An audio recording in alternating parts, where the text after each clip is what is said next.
할렐루야. 하나님의 은혜가 이 시간 우리들 모두에게 임하기를 주님의 이름으로 축원합니다. 오늘 말씀의 제목 한번 따라 하실까요? 하나님의 사전에는 포기가 없습니다. 아멘. 믿음 되길 바랍니다. 신앙생활 하면서 이런 생각 해본 적 있어요? 역시 하나님은 나를 포기하지 않으셨어 라고 느낀 적이 있으세요? 하나님은 나를 포기하지 않으셨구나. 그런 느낌이 있었는지 한번 더듬어 보시면 좋겠고, 또 한 가지는 하나님은 이 지역의 많은 영혼들을 포기하셨을까? 아니면 지금도 포기하지 않고 계시는 것일까? 이런 생각들을 하면서 오늘 말씀을 들으면 좋겠습니다. 우리 교회가 설립된 지 올해로 86년대가 되고 있습니다. 제가 부임해서 원로 목사님한테도 여쭤보고 또 몇몇 오래 다닌 권사님들한테 우리 교회가 어떤 설립 취지를 가지고 어떤 동기에서 만들어졌냐고 이렇게 여쭤봤어요. 그랬더니 크게는 요약하면 두 가지더라고요. 하나는 그 당시에 우리 교회 개척할 당시에 그 전에는 다 주안교회를 다녔대요. 여기 있는 지역의 사람들이. 거리가 좀 만만치 않죠. 걸어서 그냥 다니시는 거죠. 다니셨는데 오늘처럼 이게 비가 적당히 오면 되는데 이 비가 여름에는 너무 많이 와가지고 여기 있는 신기천을 건너가야 되는데, 예배하러 건너가야 되는데 왜 비 오면 예배를 더 드리고 싶잖아요. 아닌가 보다.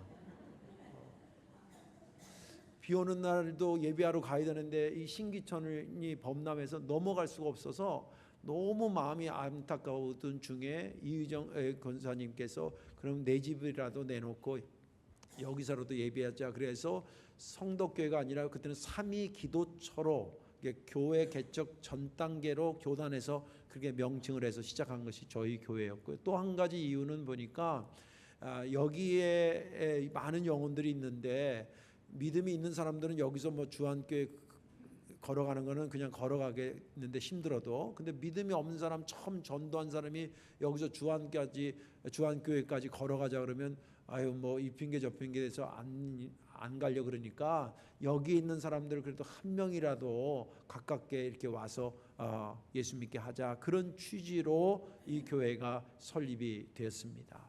그 영혼 구원의 그 열정은 86년 동안 제가 교회 역사를 보니까 계속 우리 교회에 흐르는 한 줄기였습니다.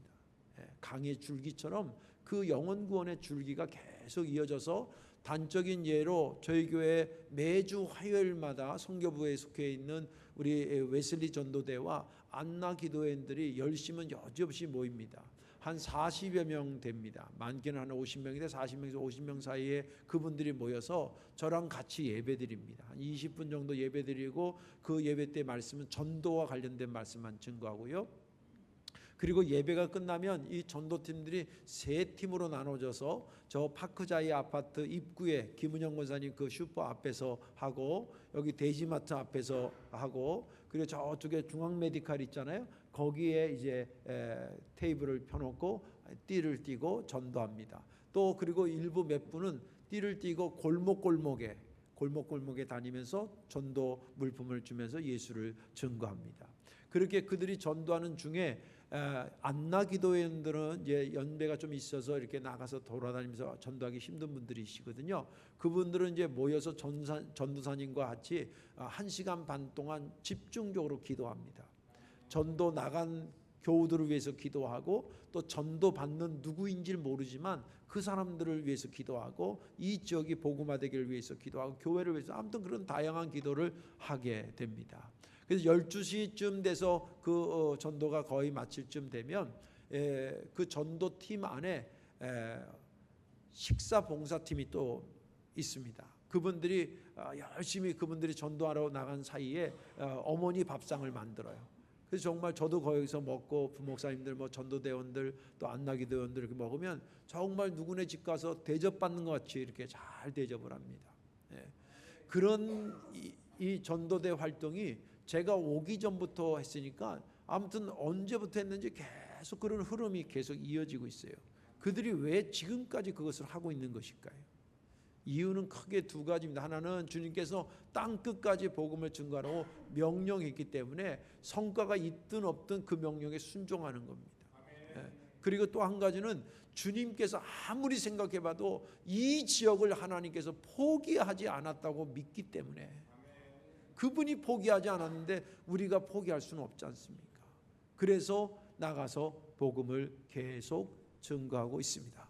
하나님의 사전에는 포기가 없습니다. 믿음 되시길 바랍니다. 오늘 본문에 있는 말씀은 요나서의 말씀이죠. 요나는 북이스라엘에서 활동했던 서기전 8세기에 750년 전후에서 활동했던 선지자입니다.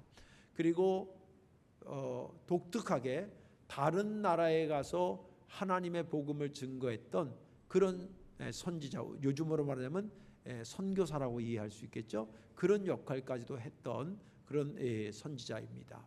우리가 오늘 3장을 읽었는데 1장, 2장은 어떤 내용이냐면 여러분 다 아시는 내용이에요. 하나님께서 아수르의 수도인 니느웨에 가서 너희들 회개하지 않으면 망한다, 하나님이 심판하신다라고 하는 것을 증거하라고 그랬던 거예요. 근데 이제 요나 생각에 왜 하필이면 우리나라를 괴롭히는 아수르에 가서 복음을 증거해? 난 죽어도 못한다. 그러다가 죽을 뻔했잖아요. 그러니까 말 조심해야 돼요. 죽어도 못한다고. 그걸 어떻게 하냐면 죽어도 못한다는 말은 안 했는데 간 곳을 보면 그래요. 다시스로 갔는데 다시스가 어디냐면 스페인의 남쪽 해안가의 도시인데 타르시스라 그러는데 그 다시스까지 요바에서 배를 타면 수천 킬로를 가는 거예요. 이거는 왜 거기서도 인근에 가는 배들도 많았을 텐데 가장 끝자락에 가는 배를 탔냐면 난 여기는 죽어도 안 간다는 의미예요. 그쪽 가면 도저히 거기 갈 수가 없어요. 거리상. 예전 그런 의미거든요. 그랬다가 하나님께서 풍랑을 하고 물에 빠지고 큰 물고기 뱃속에 들어갔다가 가까스로 살아나가지고 지금 정신 좀 차렸을 때에 임한 말씀이 오늘 요나서 3장의 말씀이에요. 하나님께서 두 번째 요나에게 말씀하셨느니라 라고 기록하고 있는데 내용은 첫 번째 얘기했던 내용과 똑같아요. 아수르의 수도인 니느웨에 가가지고 거기서 너희들 회개하지 않으면 하나님이 심판하신다고 증거해라 라는 얘기였어요. 근데 이번에는 안 가면 진짜 죽으니까 할 수 없이라도 순종해야지. 그리고 가서 니느웨에 갔습니다. 니느웨가 당시에 여기 성경에 보니까 3일 길을 가야 서울인데 그 서울을 한번 다 구경하려면 한 3일 길을 다닐 정도니까 꽤 큰 도시입니다. 그 옛날에. 지금으로부터 약 2800년 전의 도시거든요. 그러니까 굉장히 그 당시로 보면 엄청나게 큰 도시인데 이제 거기 가서 선포를 합니다. 근데 메시지도 이거 연구하면 시간이 없어서 다 얘기하지 못하는데 그냥 갈아서 하긴 하는데 그냥 할 수 없이 하는 거예요. 뭐라 그러냐면 니느웨야 40일 있으면 니네 무너져, 이 말만 하는 거예요. 뭐 회개하십시오, 하나님 믿어야 됩니다, 그래 복 받습니다, 안 하면 뭐 이렇게 하는 거로 하면 좋을 텐데 좀 부드럽게 하면 되는데 아주 거두절미하고 니느웨 성경 보세요. 니느웨야 40일 있다가 당신들은 무너져, 이런 얘기예요. 듣거나 말거나 한 거죠. 어차피 하라는 거니까. 근데 요나의 생각과는 정반대의 반응이 나타나기 시작했어요. 그 얘기를 듣더니 니느웨 사람들이 막 회개하고 금식하고 하나님을 믿고 막 이런 일이 벌어졌어요. 심지어는 왕한테까지 그것이 전달돼가지고 왕도 회개하면서 금식하면서 아예 정식 공문으로 모든 아수르에 있는 이 니느웨에 있는 모든 자들아 회개하고 금식하고 그리고 하나님께 매달려 살려달라. 혹시 아냐 하나님께서 살려줄지. 그런데 이게 우리가 전도하면 맨날 이랬으면 얼마나 좋겠어요. 전도로 가서 예수 믿으세요 그러면 그 전도 받는 사람이 그래요? 그럼 이번 주 가면 몇 시에 가야 돼요? 이러면 얼마나 좋겠어요. 아멘하는 사람을 통해서 이루어질 줄로 믿습니다. 그래서 이게 궁금하잖아요. 마치 그 소설 같잖아요. 그래서 이거 제가 관련된 주석들을 쭉 찾아봤어요. 왜 이렇게 한 방에 막 한 명도 아니고 막 여러 명이 이렇게 이 도시에 있는 사람들이 다 그렇게 회개하고 그랬을까? 자료 보니까 우연이 아니에요. 그건 역사 자료입니다. 성경의 자료가 아니라 역사 자료에 니느웨는 니느웨대로 자기 역사의 자료가 있어요. 그 요나가 갈 즈음 전에 아주 극심한 가뭄이 2번 들었어요. 그리고 극심한 가뭄이 들어서 민심이 흉흉한데 내란이 또 일어났어요. 항상 민심이 좋지 않으면 내란이 일어나게 돼 있거든요. 내란이 일어났어요. 그러니까 국민들을 보니까 야, 이러다가 우리 아수르 망하는 거 아니야? 막 이럴 쯤에. 근데 또 그 자료에 보니까 서기전 756년 6월 15일인가 날짜에 계기 일식이 일어납니다. 계기 일식은 여러분 아시죠? 태양이 낮에 이렇게 떴는데 달이 이렇게 쭉 가려가지고 태양이 검해지는 거예요. 그 지금 2800년 전에 사람들의 신앙이 과학적이지 않잖아요. 단순하잖아요. 근데 그 태양이 갑자기 어두워지고 막 가뭄이 들고 막 내란이라니까 야, 이러다가 우리 망하는 거 아니야? 이러고 있었는데 요나가 와가지고, 요나는 그거 있었는지도 모르죠. 그냥 하나님 가서 여러분들 40일 만에 니네는 망합니다 그런 거예요. 그러니까 막 그 사람들이 화들짝 놀라고, 그렇지 않아도 그런 마음 갖고 있었는데 막 화들짝 놀라가지고 회개하고 이랬던 거예요. 그런데 놀라운 것은 그런 것을 보시고 하나님께서 뜻을 돌이키사 그들에게 내리려고 하는 재앙을 거두셔서 그들로 하여금 살게 하였더라 라고 하는 것이 본문의 말씀이에요. 저는 이 본문을 읽으면서 제가 은혜 받은 것은 1절과 2절의 말씀인데요. 여호와의 말씀이 두 번째로 요나에게 임하니라 이르시되 일어나 저 큰 성읍 니느웨로 가서 내가 내게 명한 바를 그들에게 선포하라 하신지라. 왜 이 말씀이 이 은혜가 되냐면 1절은 불순종한 요나를 포기하지 않는 하나님을 말해주고 있고요. 2절은 이스라엘을 그토록 못살게 구는 아수르를 세상에 포기하지 않는 하나님을 담고 있기 때문입니다. 오늘 말씀 듣다 은혜 받아서 이 하나님의 마음이 내게도 임하게 해달라고 기도하시길 바랍니다. 하나님의 사전에 포기함이 없는 것처럼 주여 내 사전에도 포기함이 없게 해달라고 기도하면서 은혜 받기를 주님의 이름으로 축원합니다. 자, 그러면 하나님은 포기하지 않는 마음을 누구에게 나타나셨을까요? 크게 둘인데 하나는 불순종한 요나에게 나타나요. 여기서 중요한 거는 요나 앞에 꾸미고 있는 형용사가 중요해요. 불순종한 요나에게, 충성한 요나가 아니라 반드시 기억하지, 불순종한 요나에게 하나님의 포기하지 아니하심이 나타난다. 1절을 보겠습니다. 여호와의 말씀이 두 번째로 요나에게 임하니라 이르시되, 여기서 유심히 봐야 되는 것은 두 번째로라는 단어입니다. 이 두 번째로라는 단어는 크게 두 가지입니다. 이제 헬라로 이제 히브리 말로 쉔이라고 하는 말인데 그 두 가지 의미가 있는데, 첫 번째 의미는 뭐냐면 숫자적인 의미에서 첫 번째, 두 번째, 세 번째, 네 번째 할 때 그 숫자적인 의미에서 두 번째입니다. 그다음에 두 번째 의미는 뭐냐면 다시 한 번 더 이런 뜻을 갖고 있습니다. again의 뜻이 있습니다. again의 다시 한 번 더. 근데 오늘 이 본문은 문장 흐름상 두 번째다, 첫 번째다, 두 번째다, 세 번째다, 네 번째 그런 숫자적인 의미에서 두 번째가 아니라 이 문장의 흐름상 어떻게 해석하는 게 좋냐면 다시 한 번 더 again로 해석하는 게 훨씬 문장이 가깝게 느껴집니다. 다시 한 번 더라고 하는 말 안에 하나님의 어떤 마음이 담겨져 있는 것일까요?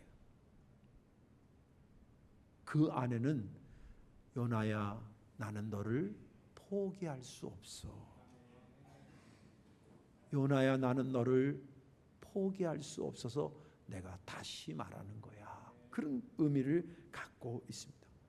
자, 그렇다고 한다면 대체 요나가 어땠길래 하나님이 포기할 수 없다고 말씀하셨을까? 요나가 잘해서 그랬을까? 아니면 요나가 잘하지 못했는데도 그랬을까? 한번 요나를 살펴보도록 하겠습니다. 대체 어떤 요나였기 때문에 그런가? 요나는 직분상 뭐였냐면 선지자였습니다. 선지자는 여러분은 잘 알다시피 하나님의 말씀을 가지고 누구에게 가라 그러면 그 누구에게, 또 어떤 말을 전해라 그러면 그 어떤 말을 가감하지 않고 틀리지 않고 반드시 정확하게 증거하는 것이 선지자의 사명입니다. 근데 이게 십자가예요. 이게 십자가예요. 저는 그건 100번 이해합니다. 목사도 그런 성향이 좀 있잖아요. 선지자적인 성향이 있거든요. 목회 안에. 이게 무슨 말이냐면 왜 십자가냐면 이런 거예요. 요나가 전하고 싶은 사람, 또 전하고 싶은 내용이 있었는데 그게 하나님이 전하라는 사람과 하나님이 전하는 내용과 딱 일치됐을 때는 문제가 없어요. 그죠? 아유, 내가 또 그렇지 않아도 그랬는데 하나님이 그 사람한테 이 말을, 내가 생각한 말을 딱 하라고 그랬네. 아이고 좋다, 그러고 가면 돼요. 그런데 어떤 때는, 잘 들으세요, 내가 원치 않은 사람에게, 내가 원치 않은 말을 하나님이 그 사람한테 가서 내가 전하는 말을 하라는 거예요. 이때가 정말 힘듭니다. 이때가 정말 힘듭니다. 그래도 선지자는 그럼에도 불구하고 내가 원치 않고 내가 원하지 않는 말인데도 하나님이 그 사람에게 그 말을 하라면 예, 알겠습니다. 그리고 가서 하는 것이 사명이에요. 이게 얼마나 힘든지 예레미야의 간증을 잠깐 읽어드릴게요. 예레미야 선지자 있잖아요. 그 간증을 보면 예레미야 20장 9절 말씀에 이렇게 기록되어 있어요. 내가 다시는 여호와를 선포하지 아니하며 그의 이름으로 말하지 아니하리라 하면 나의 마음이 불붙는 것 같아서 골수에 사무치니 답답하여 견딜 수 없나이다. 이게 무슨 말이냐면 이런 거예요. 이 남유다에서 활동했던 게 예레미야거든요. 여러분들 회개하십시오. 회개 안 하면 북이스라엘 보세요. 망하잖아요. 우리도 곧 망합니다. 회개하고 돌아서야 됩니다. 이 얘기를 막 눈물을 흘리면서 외쳤던 선자가 예레미야예요. 그러면 백성들이 그래요? 알겠습니다 선자님, 알겠습니다 목사님, 그래야 되는데 콧방귀도 안 끼는 거예요. 우리 진짜 제가 그냥 하는 말이 아니라 우리 교회 성도교회 교인들은요 설교 잘 듣습니다. 저도 다른 교회 가서도 해보고 뭐 다른 데도 하고 그러는데 우리 교회 정도면 정말 설교 잘 듣는 편에 속해요. 그러면 설교할 맛이 나겠어요, 안 나겠어요? 안 해봐서 몰라요. 설교할 맛이 나죠. 아멘하고 듣고 막 귀를 쫑긋하게 듣고 막 이러니까 목사가 설교가 좋은데, 만약에 했는데 막 손톱하고 앉아 있고 막 머리 막 이러고 앉아 있고 막 딴짓 풀고 핸드폰 보고 있고 막 이런 사람이 전반적으로 그러면 이 설교한 맛이 나겠어요? 예레미야 가서 복음 증거했는데 막 너나 지켜라 무슨 소리 하고 심지어 막 뺨을 때리고 감옥에 집어넣고 막 이런 거예요. 그 예레미야가 집에 돌아와서 너무 화딱지가 나는 거예요. 그래서 그냥 아이씨 몰라, 내가 다시는 하나님의 이름으로 내가 복음 증거하나 봐라. 지네 잘 살으라고 그렇게 한 건데 내가 다시는 하나님의 이름으로 얘기하지 않을 거다. 그리고 잠자리에 들어섰는데 그렇게 결단하고 나면 자기가 마음이 편할 줄 알았던 거예요. 근데 그날 밤에 여기서 막 불덩어리 같은 게 돌아다니는데 도저히 괴로워서 견딜 수가 없어요. 그래서 다시 회개하고 다음날 복음을 증거하라. 그 괴로움이 선지자의 십자가요 사명이에요. 그런데 안타깝게 오늘 본문에서 보여주는 요나는 그 모습에서 조금 멀어져 있어요. 아수르에 가서 복음 증거하는데 그 전에 벌써 한번 안 간 것도 있고 가서 전한 것도 보면 정말 애절함만 가지고 한 게 아니에요. 이 문장 내용, 이 뉘앙스가 그래요. 저도 몇 번 읽어봤어요. 몇 번 읽어봤어요. 그래서 그냥 간 게 다행이다 그 정도인데, 근데 나름대로 아수르가 요나가 아수르에 안 가고 하는 이유는 있었어요. 타당한 이유가 있었어요. 왜 그랬냐면 하나님, 다른 나라도 많고 다른 사람도 많은데 하필 왜 우리나라를 괴롭히는 저 아수르에 가서 복음을 증거하라 그러는 겁니까? 저는 죽었다 깨나도 거기에 못 가요. 그러다가 죽었다 깨난 거예요. 그러니까 말 조심하셔야 돼요. 제가 부족하지만 열심히 해볼게 이래야지. 죽었다 깨나도 못하는데 죽었다 깨나는 수가 있어요.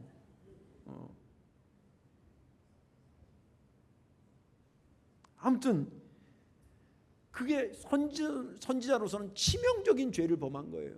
그리고 또 선지자로서는 기본적으로 가져야 되는 게 당신의 하나님 말씀 전할 때 그 듣는 사람에 대한 애정과 사랑이 기본적으로 있어야 되거든요. 목사가 되기 전에 설교를 잘하냐 그걸 떠나서 기본적으로 교인들에 대한 애정과 사랑이 있어야 되잖아요.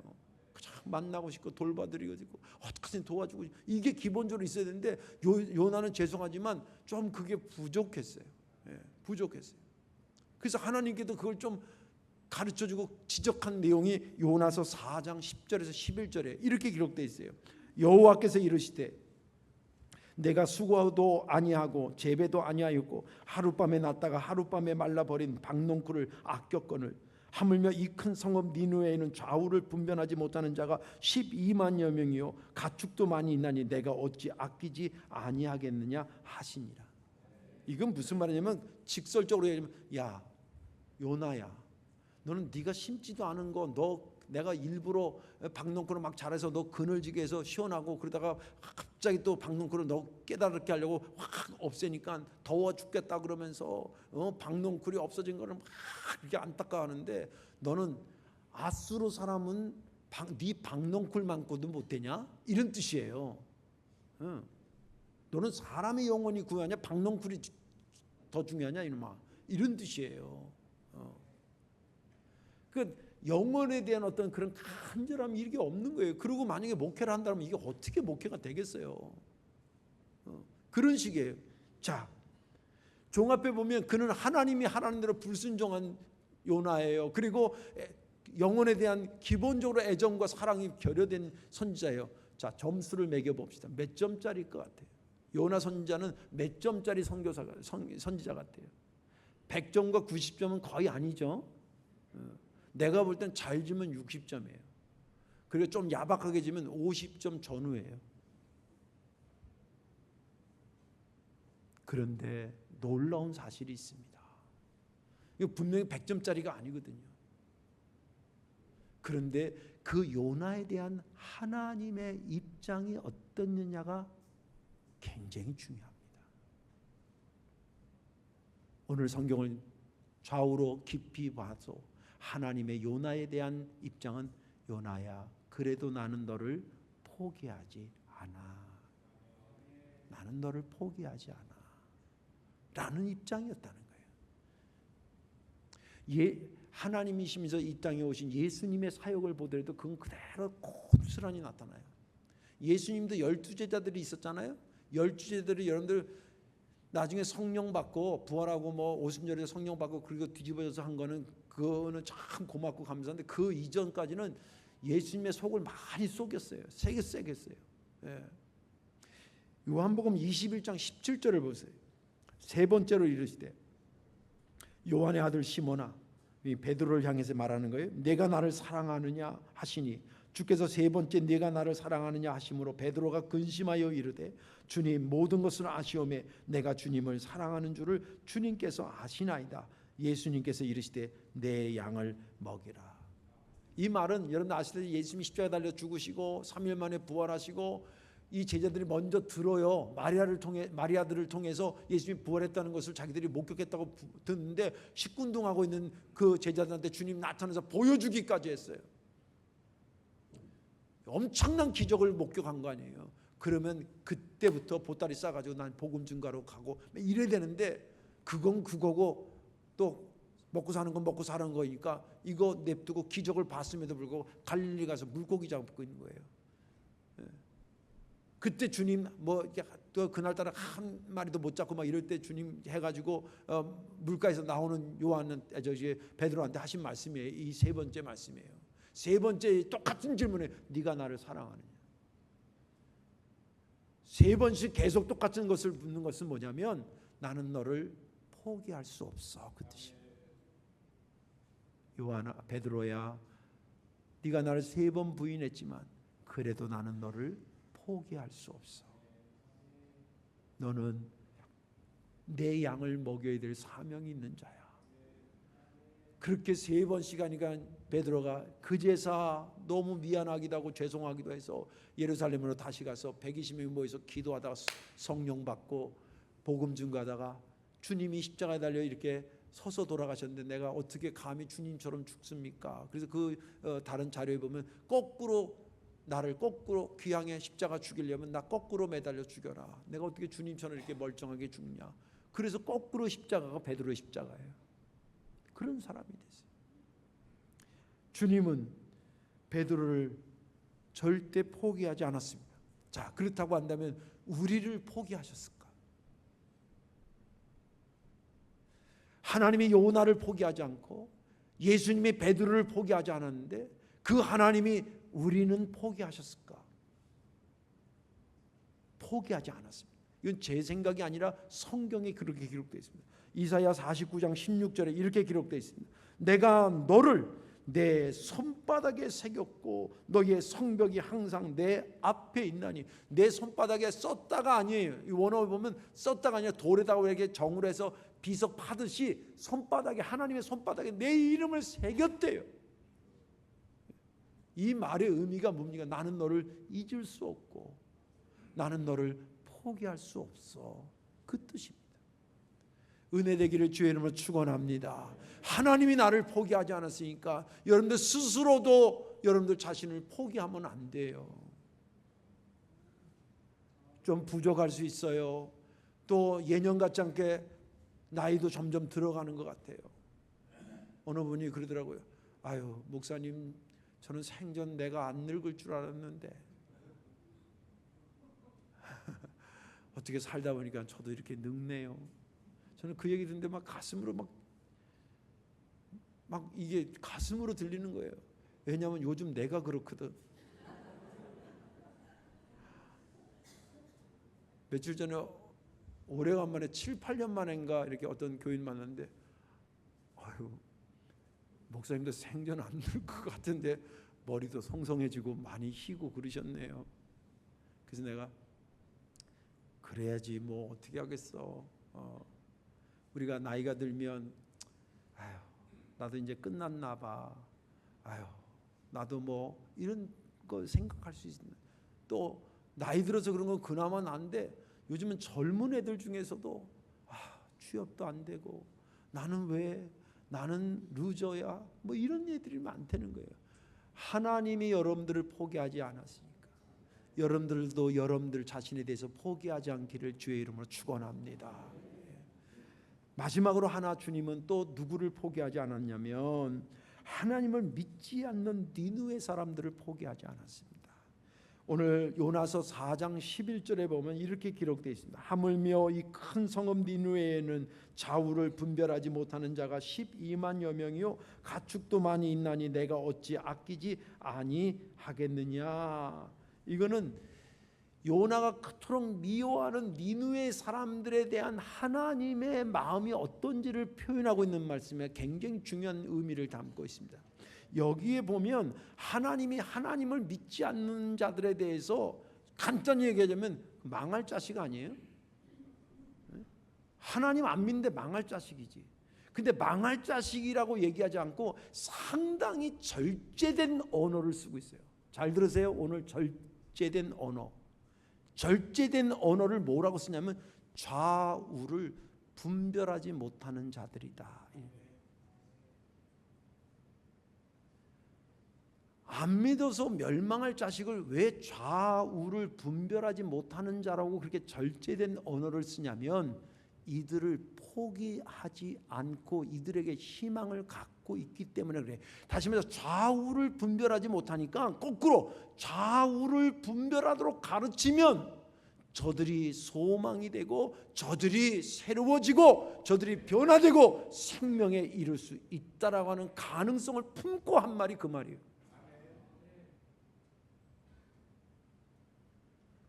우리나라 속담은 좋은 게 너무 많습니다. 그리고 속담 여러분들 격언 이런 거 무시하고 듣지만 인생에 압축된 내용들이 많아요.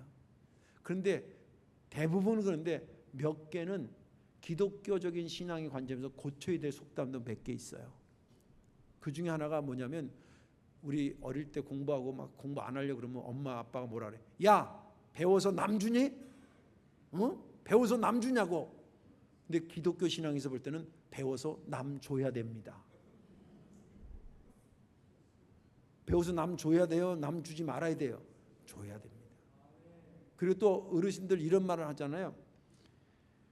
사람은 고쳐 쓰는 법이 없어. 이런 말 있죠. 그건 무슨 말이냐면 이렇게 하라고 타일르고 어떻게 해도 그 성질대로 해가지고 결국 말썽 부려가지고 아유 저거 나 포기해 할 때 쓰는 말이 아유 사람은 고쳐 쓰는 법이 없대요. 그 말을 해요. 근데 이거는 기독교 신앙에서 보면 고쳐야 될 거예요. 하나님의 관점에서는 하나님은 사람을 고쳐 쓰십니다. 믿음 되시기 바랍니다. 고쳐 쓰시는 거예요. 여러분들 전도하다 보면요, 전도해 보셨잖아요. 그러면 아주 미꾸라지 전략으로 대응하는 사람이 있어요. 딴 때는 글 한 줄도 제대로 못 쓰는 사람이 교회 가자 그러면 교회 안 가는 이유는 소설을 써. 그냥 요래서 안 가고요, 요래서 저렇게 안 되고 아주 막 그래서 속으로 그러는 거야. 아유 다음 믿어도 저 인간은 안 믿겠다라고 내가 뭐해요? 포기하잖아요. 근데 성경은 하나님은 포기하지 말라는 거예요. 그래도 포기하지 말라는 거예요. 하나님은 요나를 포기하지 않으셨고, 그리고 하나님을 안 믿는 그들을 포기하지 않으셨습니다. 아무리 요나가 포기했어도 하나님은 절대 그들을 포기하지 않았습니다. 일전에 제 친한 목사가 기사를 하나 보내줬어요. 개그맨 전유성 씨가 별세했다. 그 내용이에요. 아세요? 기도만 해가지고 잘 모르시는구나. 개그계의 1세대가 누구냐면 전유성 씨래요. 그리고 이제 그 저기들이 뭐 최양락이니 이성민이 뭐 그 좀 밑으로 가면 조혜련이니 뭐 이런데 이 개그맨 중에 예수 믿는 사람들이 의외로 많아요. 근데 이성미 권사가 그 개그맨 여자예요. 그분이 전도하려는 리스트를 38년 전부터 썼는데 그 리스트의 첫 번째 이름이 전유성이었대요. 그리고 거기에 가세에서 조혜련 씨가 오빠 예수 믿어야 돼 막 그 얘기를 계속 했는데 야 나는 아니야. 근데 마지막에 그 기사에 의하면 그래. 마지막에 이 전유성이가 이 기흉 때문에 호흡이 폐 질환으로 죽게 되는데 마지막에 하나님을 믿고 이런 회개 기도를 했대. 하나님 제 딸 하나 있는데 걔를 돌봐주세요. 내가 왜 이제서 하나님을 깨닫게 됐는지 죄송하고 회개합니다. 네, 그런 내용의 기사예요. 그래서 근데 좀 제가 또 의심이 많고 요새는 또 이상한 기사들이 많아서 이게 혹시 가짜인가 진짜인가 몰라서 일부러 인터넷 찾아가지고 그 전유성 씨 영정 사진 그 빈소에 차려진 그걸 어떻게 찾았어요. 딱 봤더니 그 영정 사진이 딱 있고 위패가 밑에 있잖아요. 빨간 십자가가 딱 서 있고 그 밑에 전유성이 서 있더라고요. 여러분들 그거 뭐 친구가 쓰자 그래서 그렇게 유족들이 반대하면 못 쓰는 거 아니겠습니까? 그래도 아버지가 그렇게 한 걸 딸이 아니까 위패를 그렇게 만들도록 허락했을 거 아니에요. 38년 동안 그 사람을 위해서 기도했다는 얘기는 어떻게 보면 37년 동안 거부했다는 거 아니겠어요? 37년을 날짜로 계산해 보세요. 수없이 오빠 예수 믿어. 야 나는 아니야. 예수 믿어야 돼. 아이 나는 아니야. 이걸 수천 번 했을 거 아니에요. 37년 동안 거부했을 거 아니에요. 그런데도 그 이성미 씨나 다른 사람이 왜 포기하지 않냐면 하나님이 저 사람을 포기하지 않았는데 내가 왜 먼저 포기하냐는 그런 심정으로 전하고 전해서 그 사람이 예수 믿고 그런 것입니다. 하나님은 모든 사람들이 구원에 이르기를 원하기 때문에 포기하지 않는 것입니다. 그들의 행실이 잘했다는 게 아니에요. 그러나 포기하지 않는 것은 하나님의 그들을 향한 무한한 사랑이었던 거예요. 디모데전서 2장 4절에 이렇게 기록되어 있습니다. 하나님은 모든 사람이 구원을 받으며 진리를 아는 데 이르기를 원하시느니라. 그러니 하나님이 포기하시겠습니까? 하나님 닮아 하나님 저도 저 사람도 아직 안 믿지만 나에게 저 사람을 포기하지 않는 용기를 주옵소서. 기도하는 저와 여러분들 되시기를 주님의 이름으로 축원합니다. 이제 말씀을 정리하겠습니다. 하나님이 포기하지 않는 그런 성품 때문에 가장 혜택을 본 사람이 누굴까요? 뭘 생각을 해? 나지. 아주 못됐어요. 누구 죄인이냐 여러분 남부터 쳐다봐. 예. 하나님이 포기하지 않아가지고 이건 저는 솔직한 고백이에요. 하나님이 포기하지 않아서 가장 혜택을 본 사람이 저는 저예요. 내 아내도 그 혜택을 보고 내 남편도 내 자식도 그 혜택을 받고 여러분들도 그 혜택을 본 거예요. 예, 얼마나 감사해요. 그러니 하나님 포기하지, 나 같은 것에게 포기하지 않는 것을 믿으면서 여러분들 스스로 자신에게 포기하지 말고, 저 사람 같은 사람도 하나님 포기하지 않는다는 것을 저 사람에 대한 포기하지 않는 그러한 내 사전에도 포기란 없다라는 사전을 만들어 가시기를 주님의 이름으로 축원합니다. 기도하겠습니다. 좋으신 아버지, 고맙고 감사합니다.